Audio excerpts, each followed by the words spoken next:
India आघाडीने लोकसभा उपाध्यक्ष पद आम्हाला दिलं नाही तर लोकसभेच्या अध्यक्षपदाची निवडणूक लढू अशी भूमिका घेतली होती। त्यावर बोलताना राष्ट्रवादीचे नेते प्रफुल्ल पटेल म्हणाले की ज्यांच्याकडे आकडेवारी असते त्याच लोकांना सरकार स्थापनेकरिता राष्ट्रपती बोलत असतो।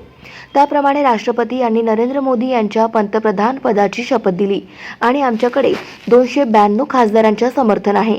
त्यामुळे निश्चितच लोकसभा अध्यक्षपद हे NDA कडे राहील आणि राहिला उपाध्यक्ष पदाचा प्रश्न तर 2014 आणि 2019 मध्ये सुद्धा उपाध्यक्ष पद हे विरोधकांना देण्यात आलं नव्हतं। असा कुठेही नियम नाही आहे की विरोधकांना उपाध्यक्ष पद द्यावे। जर सरकार आणि विरोधकांमध्ये सामंजस्य असेल तर अशा वेळी मात्र सरकारने विचार केला तर देऊ शकतो, पण सध्या अति कोणतीही परिस्थिती नाही आहे। आमच्याकडे संख्याबळ असल्याने अध्यक्ष आणि उपाध्यक्ष पदावर NDA आघाडीचा दावा राहील, असे वक्तव्य त्यांनी गोंदिया येथे प्रसार माध्यमांशी बोलताना केले। लोकशाहीमध्ये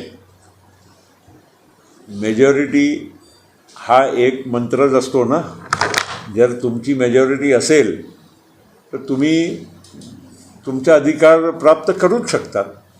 आज सरकार बनलेली आहे, 292 आमचे खासदार NDAचे असल्यामुळे राष्ट्रपती महोदयांनी पंतप्रधान नरेंद्र मोदींना शपथ दिली। नंबर आकडेवारीशिवाय काही होत नाही। लोकशाहीची ही परंपरा आणि हीच एक दुसरा आधार काय आहे। सरकार नाही तर कोणी म्हणेल की माझे कमी आहे तरी माझी सरकार असं होऊ शकत नाही। तसं लोकसभेचे अध्यक्ष निवडत असताना ज्यांच्याकडे नंबर आहे ते मतदान होऊ द्या। मतदानामध्ये क्लिअर होईल की कोणाकडे नंबर आहे। आणि डेप्युटी स्पीकर ही पण काही अशी एक कधी अशी परंपरा ऑपोजिशन आणि सरकारमध्ये जर योग्य संवाद असला तर कधी सरकारच्याकडून सुद्धा प्रस्ताव देण्यात येते, पण असा काही जरुरी नाही आहे।